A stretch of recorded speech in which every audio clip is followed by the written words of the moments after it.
are you interested? And I was like, yes, this sounds like a scam. It's been half step down since I turned 22 because this don't work as well as it used to. I play whatever picks Jordan has in his pocket because I'm always forgetting mine.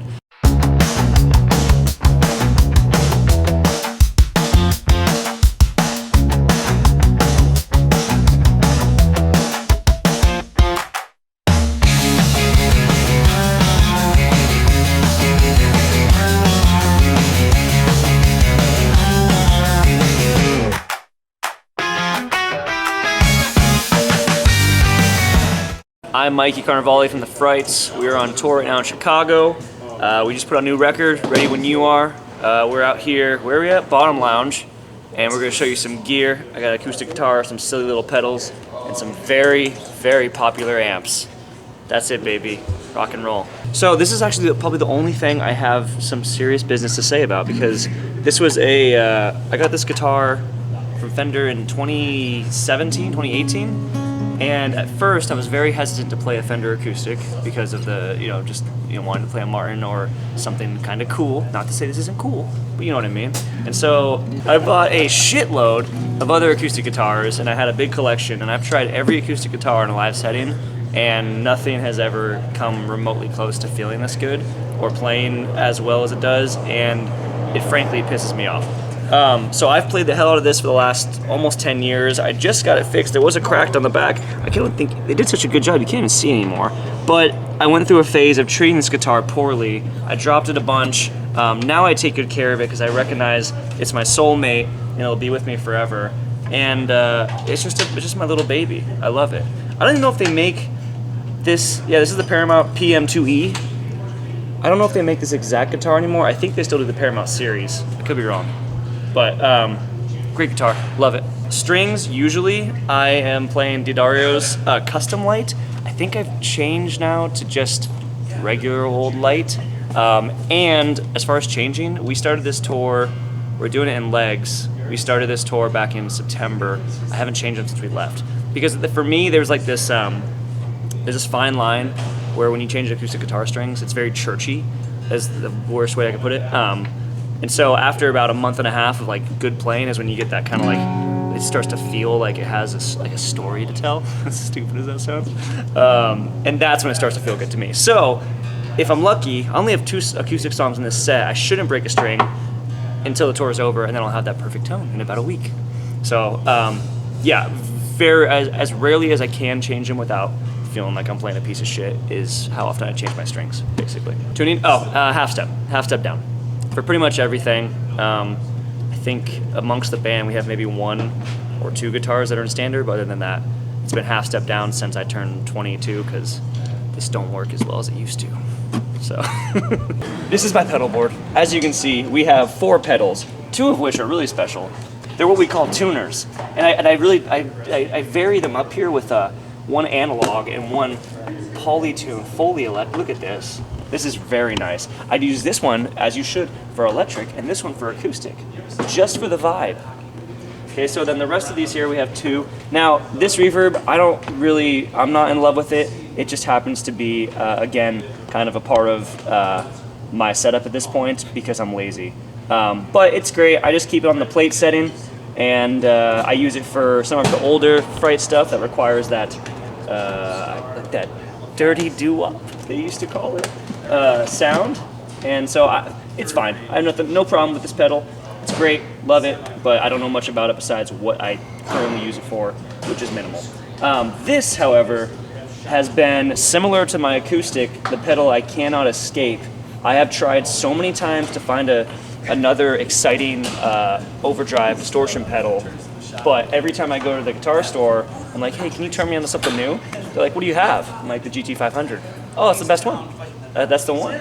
I was like, all right. So again, I just fully accepted this like I did my acoustic as this is my way, and now I love it to death. It's a part of me, and I pretty much run it all show on the booster overdrive setting, and then occasionally for some heavier stuff I'll throw on distortions, but for the most part it's on the overdrive. This is the electric I have right now. This is a guitar made by this gentleman in San Antonio called Rosewood God Guitars. And he hit me up about a year and a half ago, and he said, hey man, I want to make a guitar for you. Are you interested? And I was like, yes, this sounds like a scam.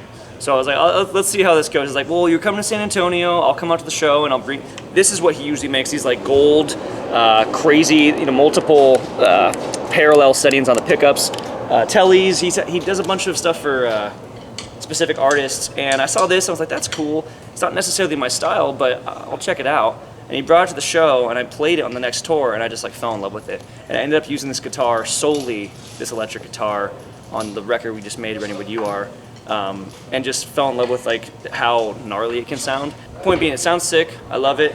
He did make me a custom guitar that's even sicker, and I left it at the venue yesterday. So, perfect time for my rig rundown. Don't have my fucking custom guitar, but it's being shipped back to us in San Diego, so that's cool. But this guitar rules, he rules, Rosewood God, check him out. Great guitars, love it. Ernie Ball, regular Slinkies. Yeah, I don't mess with the electric guitar strings. For some reason, it's just the way it is. Again, I'm not too particular. I'm way more particular about my acoustic guitar and my acoustic guitar playing than I am with electric guitar, for whatever reason. Always maxing my volume and tone out. I never mess with it.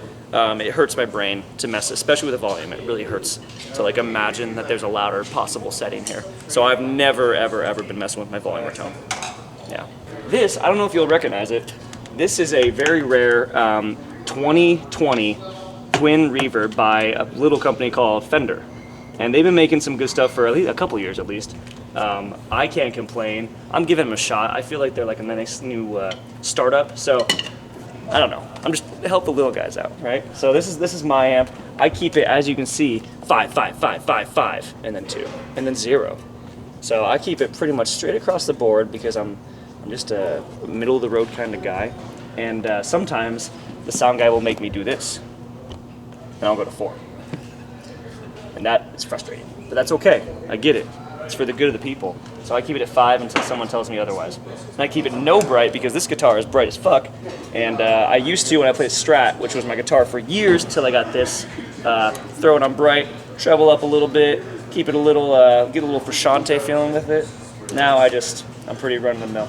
So that's my Fender Twin Reverb, which blew out its tubes right before a big show we had back home. I borrowed a friend's, those tubes blew, borrowed another friend's, those tubes blew. I eventually went to Guitar Center and I picked up one of their new ones, solid state twin reverb. And so I was actually super into that for a second, but I feel like I would have lost some street cred if I ditched the tubes. So here we are, risky and blowing tubes again. This has been here since probably 2016, and this is what my old tour manager used to use when I would use this, the normal channel, and now I do want a little bit of verb. So yeah, this is just part of the story, I guess. This is the brother to the sister of the guitar. This amp has been with me as long as this guitar has been with me. And I, again, ordered this from Fender. I like the way it looked mainly. I needed an acoustic guitar amp. I've been going DI for years before that, and I really hated that. I was going DI with a J45 Gibson, and it just sounded fucking terrible. So this came, and I was like, again, skeptical, unbelievable, and this sounds crazy, but I don't want to say it too loud so he hears me, but a lot of sound guys give me compliments on this. And if you get a compliment from a sound guy, that's the craziest thing that's ever happened. So that's really cool. These guys just, again, a perfect combo. And it looks cool, and I don't believe they make this anymore. I think they make a smaller one, if I'm not mistaken. But I love this amp, I love this guitar. I hope nothing ever happens to either of them. They rule. This guitar is pretty warm for the most part. So I used to actually like, again, I would keep everything right down the middle, and now I just started dialing the highs back because with the new strings, or new-ish strings, it comes in a little bright, so I've toned that back a touch. Otherwise, the reverb on this sounds really nice. I give it a touch. Again, I used to go more ham with it. I keep it pretty mellow these days. That's kind of like the story of my life, is to try to tone myself down the older I get and mature, and not blast everything out to 100. So, yeah, that's where we're running there. So picks. I play whatever picks Jordan has in his pocket because I'm always forgetting mine. So these are my preferred ones, Ernie Ball mediums. I love those. I will settle, oh, I don't even know what this is. This one doesn't have a label anymore. I thought this was gonna be, oh it is, yeah, Tortex. Just again, the mediums, the little orange boys. But I do prefer these.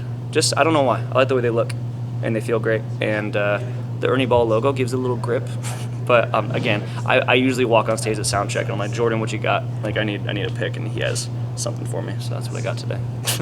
So like I said, we released Ready When You Are back in August, and it's on Spotify, Apple Music, fucking Tidal, whatever you want to listen to. We took 2 months out of our last year just busting ass making this record. We're super proud of it, so give it a listen. I like it. You might too.